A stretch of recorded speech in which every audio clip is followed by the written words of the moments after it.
Senate Bill 423, as we received it, has this timeline in the transition worked out.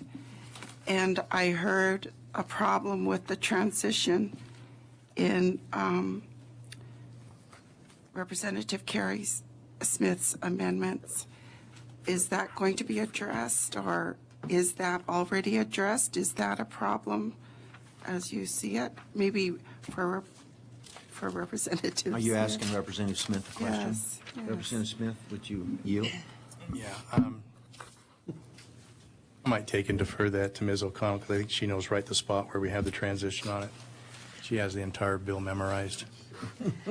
Mr. Chairman, Representative Pease-Lopez, on page 19 of the amendments, there is a transition section, and it essentially says that a person who is a patient right now and has a registry identification card could maintain that card until the expiration date listed on the card.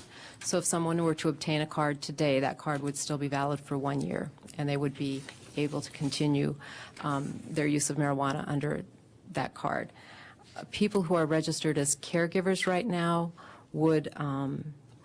could not be in possession of marijuana after June 30th because the repeal of the existing law would go into effect.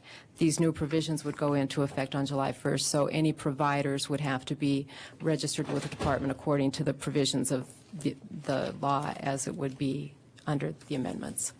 So there is a small transition period. Somebody else had a question, Scadam, and then Yates. Mr. Chairman, a question for clarification for Representative.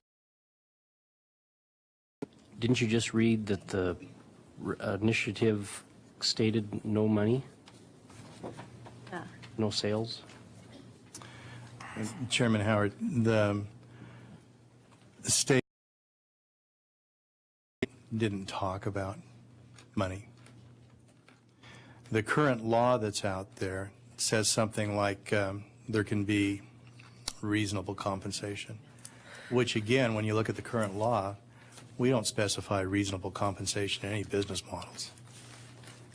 So the question that we had when we looked at that, we said, you can't define reasonable compensation. And if we're really truly doing this as a compassionate service, then we take the money out of it. We get rid of one of the big problems that's causing us the anxiety in Montana right now as we take the money out of it. Follow up? Follow up. Just my comment. I believe that the amendments from Representative Essman, I believe that bill will kind of grow another form of government in our government, and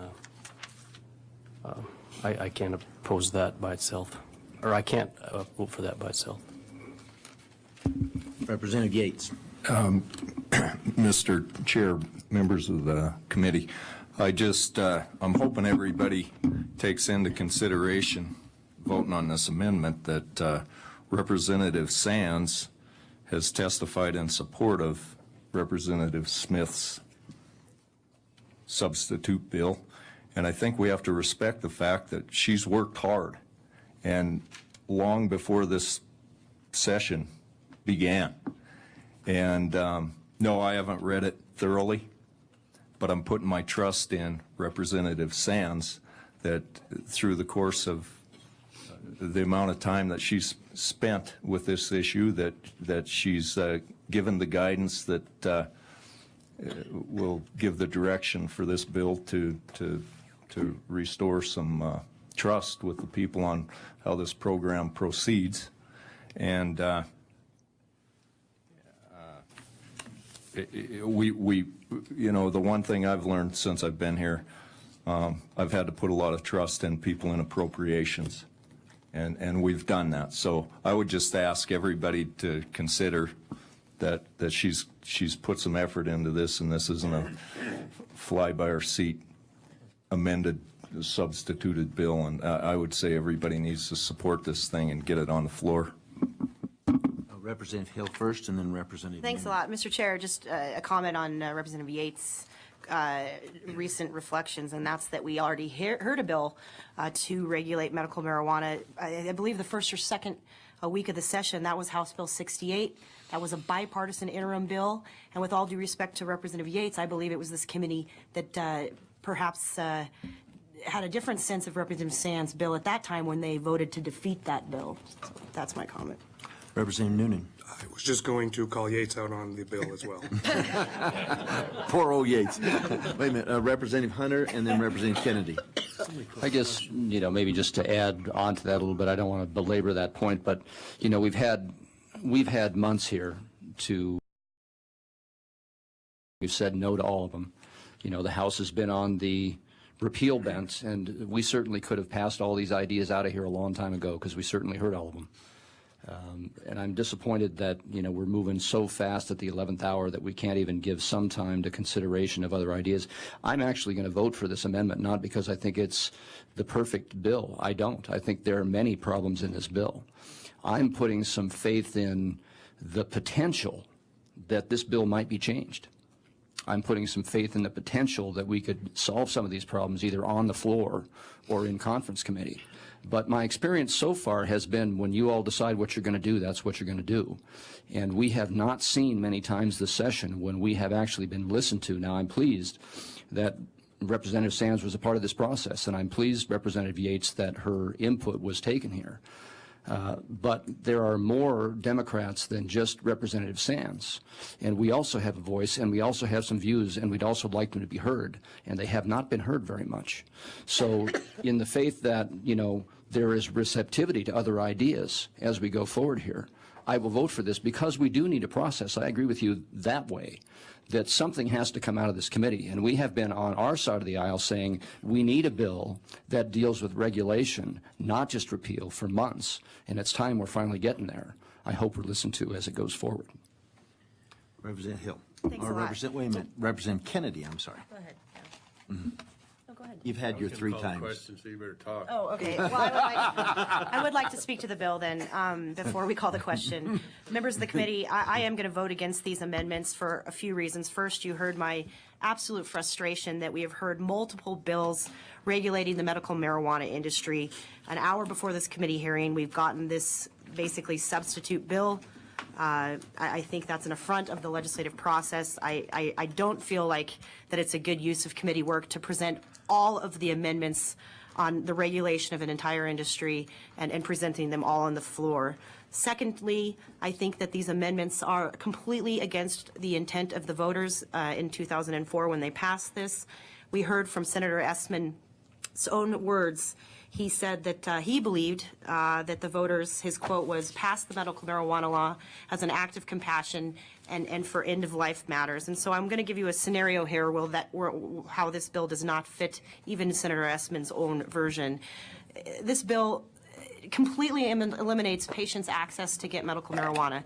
I don't know how to grow medical marijuana. In fact, I couldn't even guess, but I do know that clearly it ain't cheap, which is why Representative Smith himself apologized to all the folks that have bought grow lights and created the ability to grow medical marijuana for needy patients.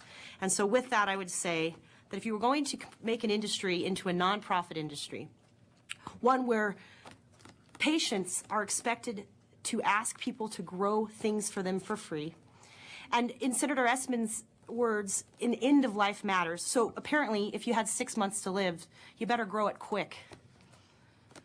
If I was a man in my 70s living in eastern Montana and I had 6 months to live, first of all, I don't know that I would know who to ask to grow my medical marijuana for free, or that I would know how to do it myself. And so with that, I think this is, as Representative Smith said himself, and the majority party has already voted for, they wanted repeal. This bill is as close to repeal as you can get, and so I urge folks to vote against it. I'd like to make a comment on the amendment that we're talking about before we call the question. First of all, all the testimony that we had, all of my education that I've had in the area of marijuana, is it's a Schedule I drug. That is not medicine. There is no medicine that's Schedule I. It's poison, a kind of poison. It's kind of like taking arsenic with Valium with it. That's the truth. That's the cold, hard truth. no matter what we call it, it's a Schedule I drug. Every legitimate organization, including the NIDA, which has studied it since the 50s, has not found one legitimate study that it is anything medical. The other thing, as far as the money goes, quite frankly, the United States Attorney just served some search warrants and got about $4 million worth of money that was being produced. Marijuana is called a producer nation. It is affecting our schools, our work, and every facet of our life in Montana, and it is slowly but surely dragging us down. It is a drug-induced society. We have companies testifying over and over that they can't get people to take a drug test and pass it. It's a scourge. I want it regulated down to the furthest point. This does this. I would prefer that it be repealed. But we don't know what the governor's going to do. He hasn't told anyone. And that's one of the reasons why we're in this fix. Please vote to pass this amendment. Representative Reed. As you know, I represent two different Indian tribes, parts of two different Indian tribes, and I'm not a tribal member. But one of those tribes has said, you will do away with this product. It's a federal crime for a Native American to have medical marijuana. It's a federal crime for it to be sold to them. It's a federal crime for them to sell it. I'm going to, even though what I really, truly want to vote for is the total absolute repeal. It's destructive to the Native culture. It's destructive to the white culture. No matter what happens to it, it escapes out of the grower's hands. I will vote for this because this is the last hope if the repeal doesn't work. That's the only reason I'm voting for this. Otherwise, I would be voting to repeal, repeal, repeal. Representative Kennedy. I'd like to call the question. Would the Secretary take the roll? Vice Chair Smith, Yes. Vice Chair Noonan, No way. Representative Bangerter, Yes, please. Representative Fitzpatrick, No. Representative Fury, No. Representative Hill, No. Representative Hunter, Yes. Representative Ingraham, Yes. Representative Kennedy, Hesitantly, yes. Representative Moore, Yes. Representative Peace Lopez, No. Representative Reed, Yes. Representative Scadam, Yes. Representative Yates, Yes. Chairman Howard. Yes.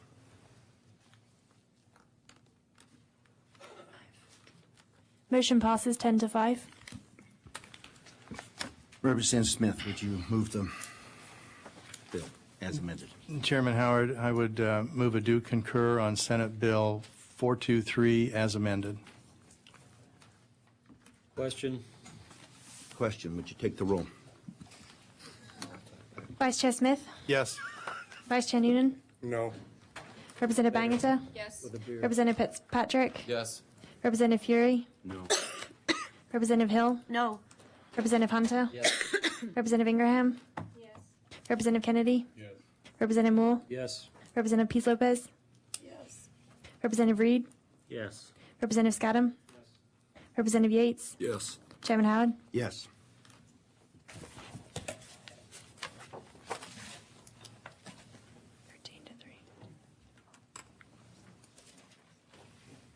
Motion passes 12-3. Thank you, ladies and gentlemen. This committee is over.